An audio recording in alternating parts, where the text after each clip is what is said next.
নমস্কার বন্ধুরা, ভালোবাসা রান্নাঘরে সবাইকে স্বাগত জানাই। আজ আমি বাঁধাকপির একটি নিরামিষ তরকারি বানাবো।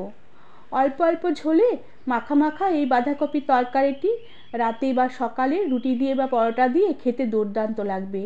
রেসিপিটি তোমাদের ভালো লাগলে একটি লাইক, শেয়ার আর সাবস্ক্রাইব করে দেবার অনুরোধ রইল। প্রথমে আমি বাঁধাকপি একটু বড় বড় মোটা মোটা করে কেটে জল দিয়ে বেশ ভালো করে ধুয়ে জল ঝরিয়ে নিয়েছি। এবার এই বাঁধাকপির পাতাগুলোকে আমি একটু গরম জলে ভাপিয়ে নেব। এর জন্য কেটে নেওয়া বাঁধাকপিগুলো কড়াতে দিয়ে তাতে সামান্য পরিমাণে একটু জল দিয়ে দিলাম আর একটু নুনের ছিটা দিয়ে দিলাম। এরপর ঢাকা দিয়ে রেখে বাঁধাকপিগুলো কিছুক্ষণ একটু সেদ্ধ করে নেব। মিনিট 2-3 মতন বাঁধাকপিগুলোকে একটু ভাপিয়ে নিলাম। আর বেশ কপিগুলো মজে আসলে আমি এবার গ্যাসের আঁচ বন্ধ করে দিয়ে দেব আর কপিগুলোকে জল ছেঁকে উঠিয়ে রেখে দেব। এরপর আমি শুকনো খোলায় খানিকটা গোটা জিরে দিয়ে দিলাম। এবার এই গোটা জিরে কিছুক্ষণ আমি শুকনো খোলায় টেলে নেব। জিরেগুলো একটু হালকা লাল লাল হয়ে আসলে আমি কড়া থেকে নামিয়ে নেব আর শিলপাটায় একটু মোটা মোটা করে বেটে ঢাকা দিয়ে রেখে দেব। এরপর কড়াতে পরিমাণ মতন তেল দিয়ে দিলাম আর তেল হালকা গরম হয়ে আসলে একটা শুকনো লঙ্কার একটা তেজপাতা ছিঁড়ে ফোড়ন দিলাম আর সাথে 1 চিমটির মতন হিং ফোড়ন দিলাম। হিঙের সুন্দর একটা গন্ধ বেরোলে আমি খানিকটা গোটা জিরে ফোড়ন দিলাম। এবার ফোড়নগুলোকে কিছুক্ষণ একটু নেড়ে চেড়ে নেব। ফোড়নটা একটু ভাজা ভাজা হয়ে সুন্দর একটা গন্ধ বেরোলে আমি এই ফোড়নে বেশ কয়েক রকমের কেটে রাখা সবজি দিয়ে দিলাম। এখানে আছে আলু, বেগুন, সিম আর আছে কিছুটা গাজর। এবার এই কাটা সবজিগুলোকে তেলে একটু কিছুক্ষণ নেড়ে চেড়ে নেব। সবজিগুলো কিছুক্ষণ তেলে নেড়ে চেড়ে নেবার পরে আমি সবজিতে সামান্য একটু নুন দিয়ে দিলাম আর সামান্য একটু হলুদ গুঁড়ো দিয়ে দিলাম, যাতে সবজিগুলো তাড়াতাড়ি একটু গলে যায়। আর নুন হলুদ দিয়ে সবজিগুলোকে বেশ আবারও ভালো করে একটু নেড়ে চেড়ে হালকা করে ভাজা ভাজা করে নেব। সবজিগুলো হালকা হালকা করে লাল হতে যখন শুরু করবে তখন অল্প পরিমাণে একটু সবজিতে জল দিয়ে দিলাম আর তারপরে দিয়ে দিলাম খানিকটা আদা আর কাঁচা লঙ্কা একসাথে বেটে রেখেছিলাম, সেই বাটা আদা আর কাঁচা লঙ্কা দিয়ে দিলাম।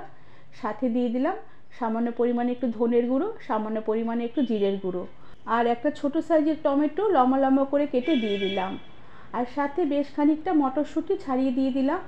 এবার দিয়ে দিলাম পরিমাণ মতো নুন আর পরিমাণ মতন হলুদ গুঁড়ো। এবার এই সমস্ত মশলাগুলো সবজির সাথে বেশ ভালো করে নেড়েচেড়ে কিছুক্ষণ মিশিয়ে নেব আর গ্যাসের আঁচ কমিয়ে দিয়ে ঢাকা দিয়ে রেখে কিছুক্ষণ রান্না হতে দেব।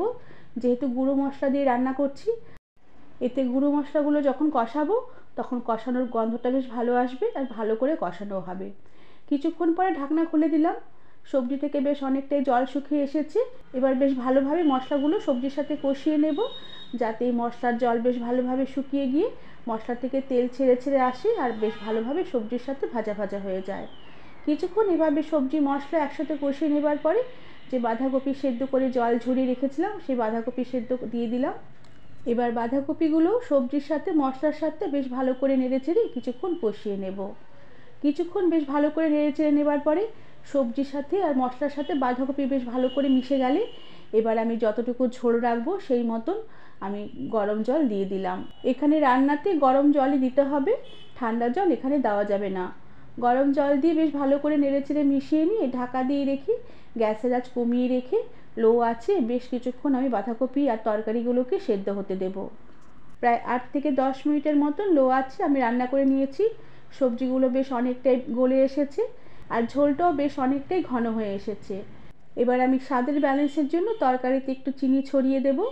চিনিটা একটু দিতেই হবে, এখানে নিরামিষ সবজি চিনি দিলে খেতে বেশ ভালো লাগবে। আর চিনি দিয়ে বেশ ভালো করে নেড়েচেড়ে মিশিয়ে নেব আর এই সময় একটু নুনটাও চেখে দেখে নিতে হবে। এরপর ঝোলটা একটু ঘন ঘন মাখা মাখা হয়ে এলে আমি যে জিরে তেলে গুঁড়ো করে রেখেছিলাম সেই টালা জিরের গুঁড়ো দিয়ে দিলাম আর সব শেষে বেশ খানিকটা তাজা ধনেপাতা কুচি ওপর থেকে ছড়িয়ে দিলাম। এবার এই জিরে গুঁড়ো আর ধনেপাতা কুচি এই তরকারির সাথে বেশ ভালো করে নেড়েচেড়ে মিশিয়ে নেব আর গ্যাসের আঁচ বন্ধ করে দিয়ে কিছুক্ষণ ঢাকা দিয়ে স্ট্যান্ডিং টাইমে রেখে দেব। বন্ধুরা, আমার আজকের এই রেসিপিটি তোমরা রুটি আর পরোটার সাথে খাওয়ার জন্য সকালে বা রাতে বানিয়ে দেখতে পারো। আশা করি তোমাদের ভালো লাগবে। আর রেসিপিটি তোমাদের ভালো লাগলে একটি লাইক, শেয়ার আর সাবস্ক্রাইব করে দেবার অনুরোধ রইল। আজ তাহলে আসি, পরে আবার একটি নতুন রেসিপি নিয়ে দেখা হবে। ধন্যবাদ বন্ধুরা।